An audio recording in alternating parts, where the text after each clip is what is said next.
Hello! So in today's video I'm going to talk about AWPing, and I think it will be better to first define what AWPing is and what you usually want from your AWPer. And that's because many people think that AWPing just means that you will buy an AWP and go to the longest part of the map. And I feel like this kind of mindset is what holds most people back, beside mechanical skill deficiency. So what is it that you need to do as an AWPer? If AWPing had to be explained in one word, it would be impact. Really reflective of its price, as it is a very expensive weapon standing at $4,750. Now, how do we achieve this so-called impact? If you bought an AWP, you already have an impact. The simple fact of your presence is enough to deter some plays if people know where you are positioned. And second would be early entries on the spots where people appear early on in the round, like mid and ramp on Mirage, mid and banana on Inferno, etc. etc.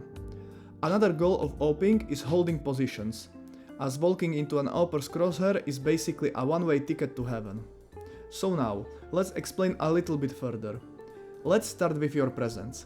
If you buy an AWP, you already have an impact by existing, but you can have more or less impact depending on one small aspect that is overlooked quite often when we are talking about AWPing. And you know what that is? That's right, it's positioning. Positioning as an AWPer is extremely important, because everything we talked about so far was without taking into the consideration the utility usage.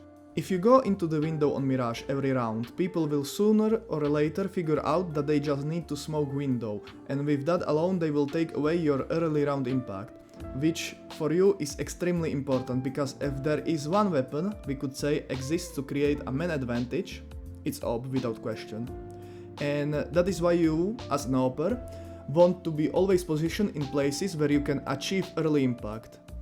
If they start smoking window, go for early peek in the connector. If they start flashing connector, either delay the peek or go for an entry kill on ramp. You should always change your position so that you are able to play without being restricted by enemy's utility. Also, if you stay on the same spot, you are running the risk of being targeted by enemy team, making it easier for them to kill you. Your second weapon, positioning wise, is unpredictability. If there is one person that can switch positions and sides without being it just a dick move, it's an AWPer. Just now I told you to play and adapt to enemy, but what if you start switching positions without waiting for your enemies to start countering you with the utility? You will become a ghost, where you will make your enemies start guessing where you are, instilling in them the fear of dying no matter what they choose to play, as you could be everywhere. Plus, it works with you finding early impact without being restricted as well. Additionally, if you have presence on the entire map, you could find some holes in the enemy's play even on the spots that you already used. Of course, this doesn't mean that you should change sides like a madman every round without staying on the same part of the map 2, 3 or even 4 times in a row. Just know that if you stay in the same side, you should change your position, like switching from the ticket to the stairs/connector in the next round. Additionally, if your enemies rarely appear on the certain part of the map, even though I told you to stay unpredictable, you shouldn't go and waste your early impact on the spot where the chances of enemy appearing are slim. And our next positioning weapon is pathing. Like entry fraggers that have decided the path they will take when going into a site before the round even started, you should already have your retreat path decided in your head before the round even starts. Because if there is one person that shouldn't die, that's you. Think of AWPers as queens in chess. It's your most important and impactful piece, so knowing how to stay alive as an AWPer is very important.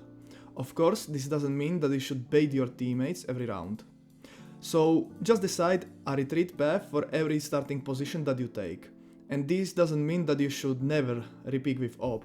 If the conditions are right, go for it. Just know that thanks to your movement speed, it will be harder for you to re-peek without use of any flashes, although you can mediate that by peeking unscoped and scoping mid-peek. Plus, if you re-peek, you are now more vulnerable to the enemy utility thanks to them knowing your position. Additionally, if you re-peek and there are multiple enemies, if you are not fast enough, you will die. And even if you get a kill, that could be a problem, because depending on the round situation, that 1 or even 2 frags could not be enough to win the round. So always think if the risk that you are taking is worth it. Additionally, if you play like orthodox AWPer, more on that later, and you always retreat, you could use this little thing we call conditioning. Conditioning is basically the fact that you do something every round, couple of rounds in the row, and so the enemy gets used to it and the possibility of you doing something else slips out of their mind. Example would be if you always take the first pick and then reposition, couple of rounds in the row. If this round you repick, it could be something they did not expect and you could catch them off guard. So, repicking with AWP is very situational and you should assess the current situation, the risk and the reward, and decide based on that. A lot of people always play AWP in the middle of the map, as they think that that is the right way to play it. And although that isn't right, logically speaking, the middle of the map is the best position for an AWPer, as you usually have a long range fights there, which is very advantageous for you if you are up against a rifle. Then you have an easy and safe retreat route in the case you are not able to hold it. And seeing as you are in the middle of the map, rotations and repositions become much easier. If we are on the city side, the fact that you are in the middle of the map means that you can get on an AWP to the side that is being attacked pretty quickly, which will give you an enormous advantage when defending it. The sole reason that you are not always playing mid is the fact that people counter you with the utility, and the fact that they can decide, hey, let's just go somewhere else, and then cut you off with the util again when you rotate. But mid usually is the most important part of the map for the Ts, and they can use smokes and flashes, so they will most likely try to get mid. So, what you can do is you will either be aggressive in the start of the round and then retreat, or on the maps where the middle has 2 or 3 strong city positions, if you go there and you will switch between them. And doing this, beside maybe getting an opener, will waste their utility, because in the first case, they need to get you out of that forward position if they want to continue forward. And in second case, it makes them use more utility when taking mid, just to make sure that you can't kill them thanks to the fact that instead of only using one of those positions, you are using all 3 of them. And all of this to say, AWP is a heavily positioning dependent role. Next would be an early impact. In short, openers. If there is one weapon that is almost required to get an early kill and get man advantage, it's AWP. So what you should do when you are an AWPer is to learn every important position where you can find contact early on in the round. Learn all the CT and T side spawns, as depending on your spawn you will be able to get faster to some positions and areas, and learn all the early timings for those spawns and positions. Do you remember when I told you that you should change up your positions on the map? Yeah, that depends on the spawns as well. And after you learn all of this, you should choose a position where you can be the fastest so that you have the highest chance of getting an open frag. But there are 2 other things to consider. First is that sometimes you won't have a good spawn for any position, in which case you should either play a little more defensively or use the utility to push your enemies away, negating your bad spawn.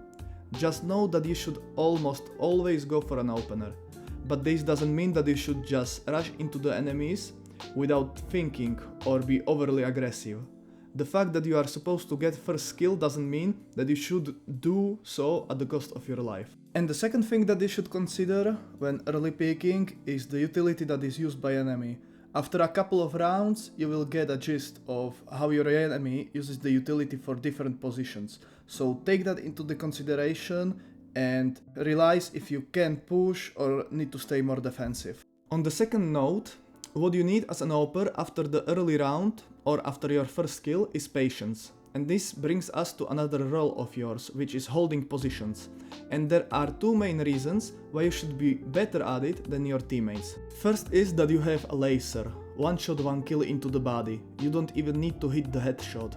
And thanks to that, you can flick faster than riflers without sacrificing your accuracy, thanks to the fact that your target is bigger. And these 2 combined make for an extremely low time to kill. Second would be the fact that you have a scope, so you can position yourself and hold far away positions, like holding the ramp on Inferno from car. And thanks to the fact that you have scope, your target is bigger, so it is easier to hit at long distances. And even if you miss, you can just reposition yourself without dying. But this doesn't mean that you should be double scoping all the time, as that will limit your vision more and make your target bigger, so if he starts moving, he will be harder to hit. So everything that I told you now are fundamentals of AWPing. something that we call an orthodox style. A really good example would be device that plays in a calm and calculative manner. But we have another main style of AWPing, which we can call an unorthodox style. And a good example in the terms of pros would be Kenny S and nowadays Monesi. Unorthodox AWPers play AWP on very aggressive and not only long but close positions. They repeat after their initial fight.